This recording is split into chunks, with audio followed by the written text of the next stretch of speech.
In sequence 5, we're going to cover where does palliative care fit in our health system and our community. We're going to talk about public health. Public health is how palliative care happens in our health system, and it's about governments and policy. Then we're going to talk about health promoting palliative care, and this is more around how is palliative care accepted or viewed within our community.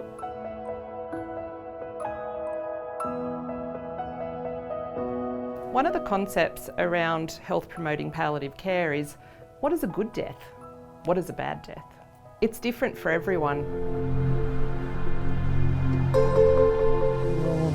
With family, I suppose, family around me, be really good. Managing disabilities, managing the insecurities that come with that, and probably the loneliness that comes with it too, because it's very isolating. Instantaneous, wouldn't a good death be? To be relatively pain-free. Peace with your life, with what you've done, and perhaps with what you've left behind. My mother just went, she shouldn't have been.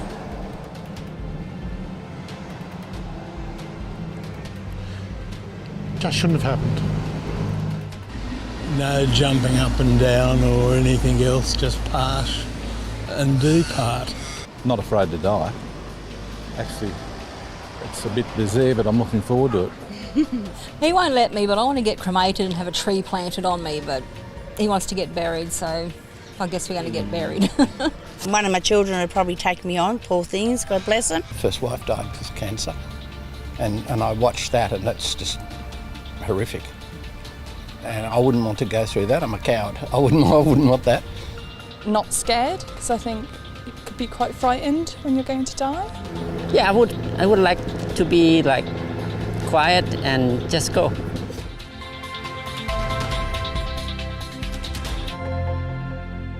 Good death experience. It's based on individuals' needs and our life experience. It is an aspirational goal that guides the provision of palliative care. It's assisted by listening and hearing, being accepting of needs and wishes, and allowing shared decision making. It's about truth-telling when it's culturally appropriate, and providing accurate information so people can make informed decisions about treatments that are futile, meaning they will not result in better outcomes for the person. It's also about respecting choice, not making assumptions.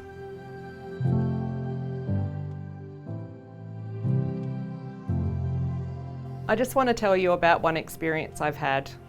I was caring for a dying man whose daughter had cared for her dying mother 8 years previous. When she said to me, "Isn't he starving to death?" I said, "No, that's part of the normal dying process, that people don't need to eat and drink at the end of life." She said to me, "My mother died 8 years ago, and I have been racked with guilt for that whole time because I believed that I had let her starve to death." It's really, really important that we, as health professionals or volunteers within our scope, tell the truth, inform people about the normal process of death and dying, what to expect, and be with them as this happens. She sat there and said to me, "I really wish someone had told me that 8 years ago."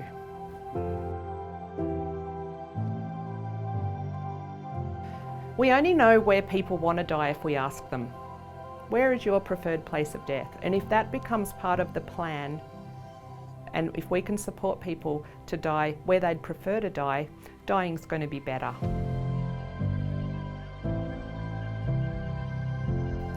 The majority of Australians die in acute care settings in hospitals. I think it's 52% now, where it used to be 50. The reason for the increased rate of dying in hospitals is the medicalisation of dying, and also the amount of effort and money that people are putting into keeping people alive for longer. It's really important to talk to people about their goals of care. What's important to them now? Do they want to stay in hospital to have life-prolonging treatments, or would they prefer to go home and have palliative care? Having these conversations helps us to have better deaths where people are dying where they'd like to die, where they're most comfortable. Some people prefer to die in hospitals. Most would prefer to die at home. Unfortunately, this isn't always a viable option. Dying at home needs a whole group of people to support that person and the carer, and this isn't always available. Other people would prefer to die in specialist palliative care units, and others in their residential aged care home. The really key point here is that we've asked them where would they prefer to die, and then put the planning in place. It doesn't always work, but at least if we've asked and we try to make that possible, people are going to have a better death.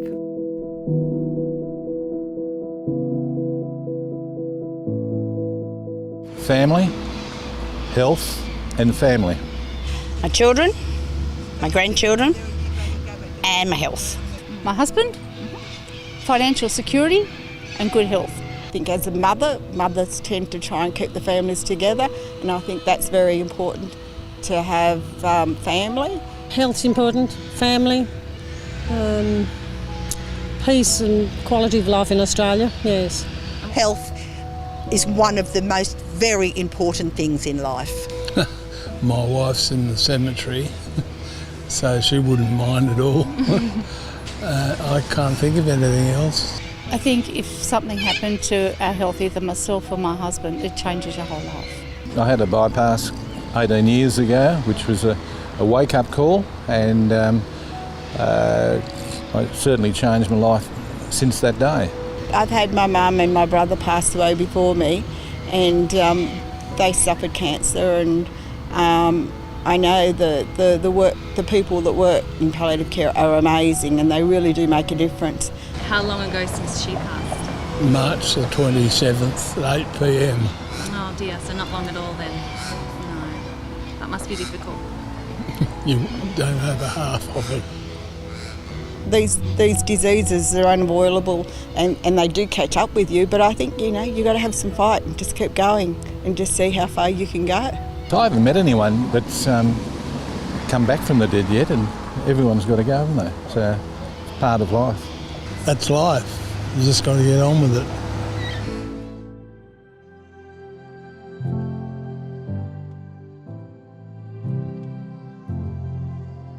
People die in different ways because of their experience of life, where they fit in the world, what opportunities they have. For example, do they have access to healthcare? Do they have access to good food and water? What is their experience of life? Have they had trauma? Have they had domestic violence? Where do they fit into the world?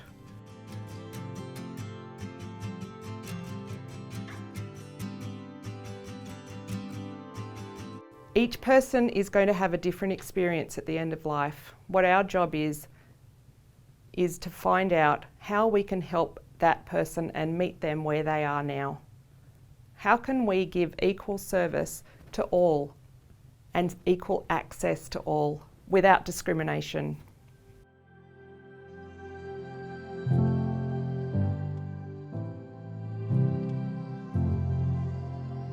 Having listened to so many people's stories about who they are helps me actually help them to die better. This is all our work.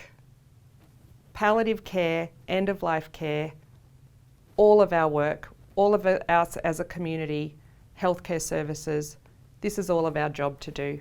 And if we're all doing this, then death and dying is going to be better.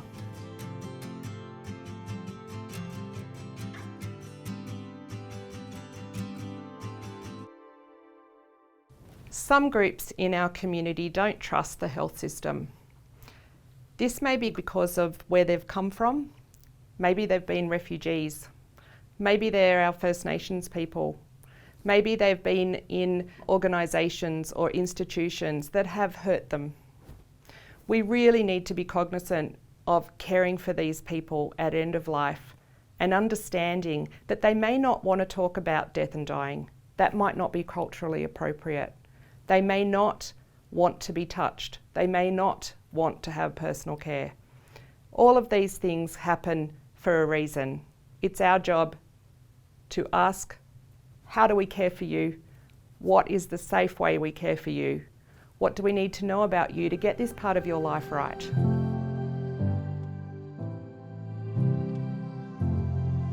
I sat with a family on a Friday afternoon. Their father was dying. It was going to be soon. It was probably going to be over the weekend. I wanted to put a plan in place so that that family knew that they were understood and cared for. I said to them, how do I get this part of your life right? They said to me, my dad, he cannot be put in a body bag. He has to be wrapped in a sheet, and it has to be done by me and my family. Healthcare providers are not allowed in. This is our sacred time with our father. So they washed his body when he did die. They wrapped him in sheets. I organised him to be taken to the morgue. If I hadn't have asked that question on a Friday afternoon, none of that would have happened. This family and their wishes don't fit into the box of what's normal for what we know. We need to be respectful of people's beliefs and values. We can harm them if we don't know what they need.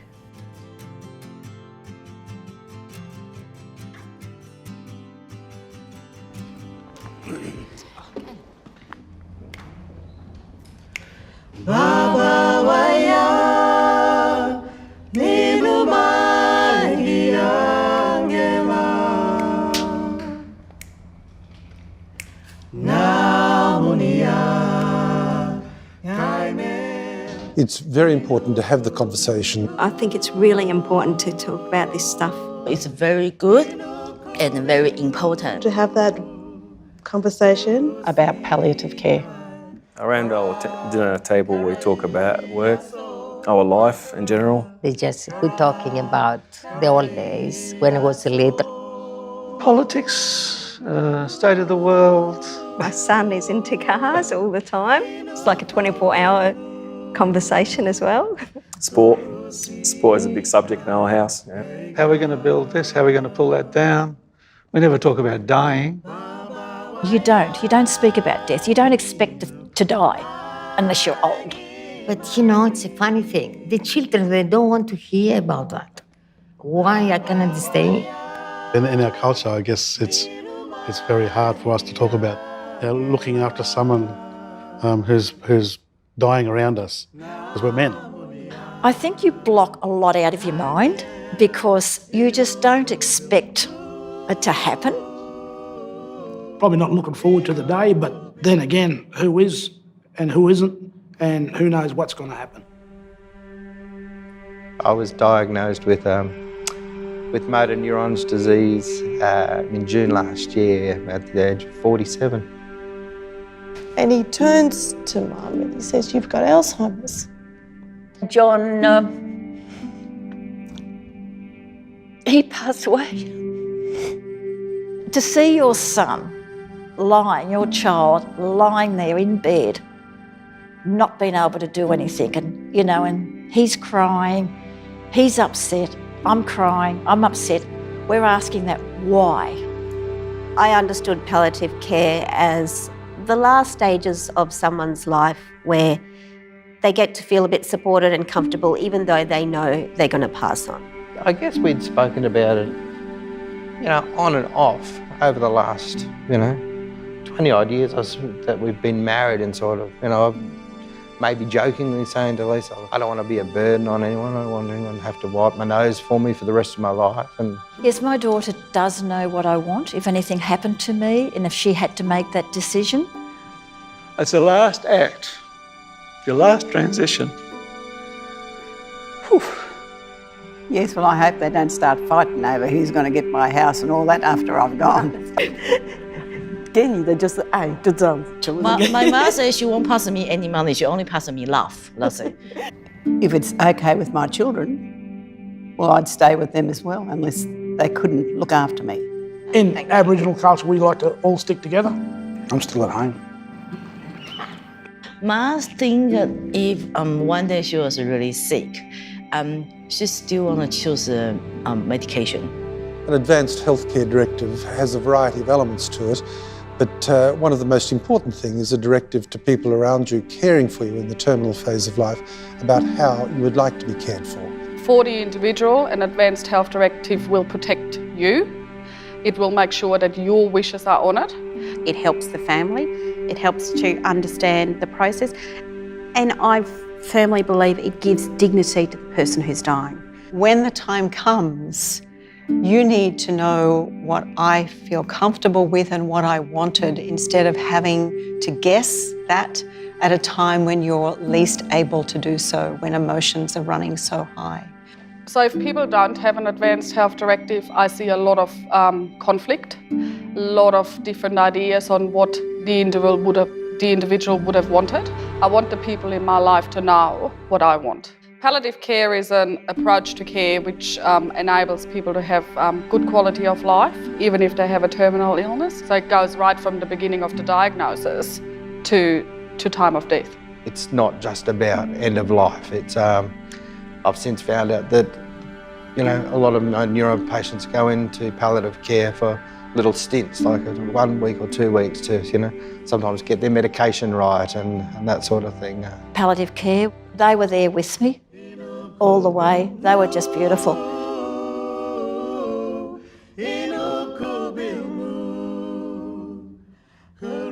I don't like my children to dress up all black and start, you know, being happy because I gone. All right, they miss me, I know, they got to miss me. They got to miss my cooking, look after the children, you know, I know that, yes, but I don't want them happy because I gone. It's the natural process that we go through, you know. We were born, we live and we die. I've often said to my mum, you know, when I go, take me to my country. When the time comes, doesn't matter if you're strong, rich. I think it's really important to have the conversation about palliative care. Have your family there with you so they understand what palliative care is as well. Bravery in the face of adversity is just, you know, it blows your mind sometimes.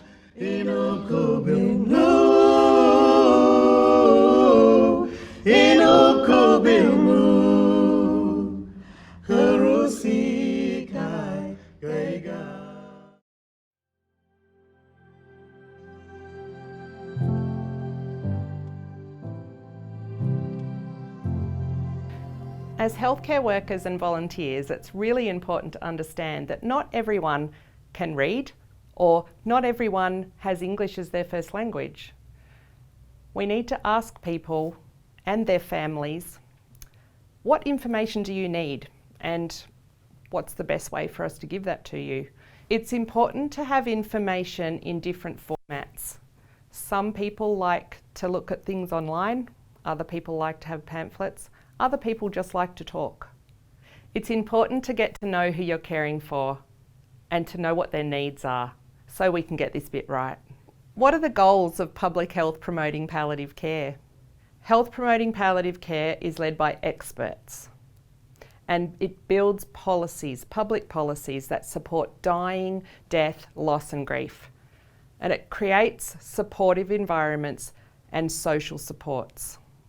It seeks to strengthen community action and increase personal skills around death and dying. Lastly, it reorientates the health system to be more palliative care friendly.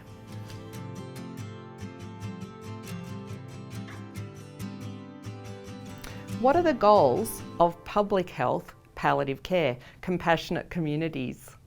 Compassionate communities approach is led by non-experts who create networks. They encourage people to become more engaged around death and dying. This includes service providers, people at the end of their life and their families and their communities. A compassionate communities approach seeks ways to promote emotional, social and spiritual well-being, as well as physical health. Everyone is part of public health palliative care. There are commonalities between the approaches in health promoting palliative care and compassionate communities. There are other movements in Australia which influence society's greater understanding For example, the Death Cafe movement, Groundswell Project, Dying to Know Day, the incorporation of palliative care volunteer services into communities, and the development of community hospice care. At the core of these approaches is the promotion of public health, palliative, end-of-life and bereavement care.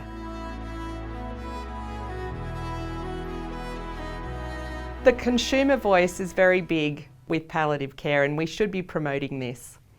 Consumers have a right to be part of their decision making in healthcare systems.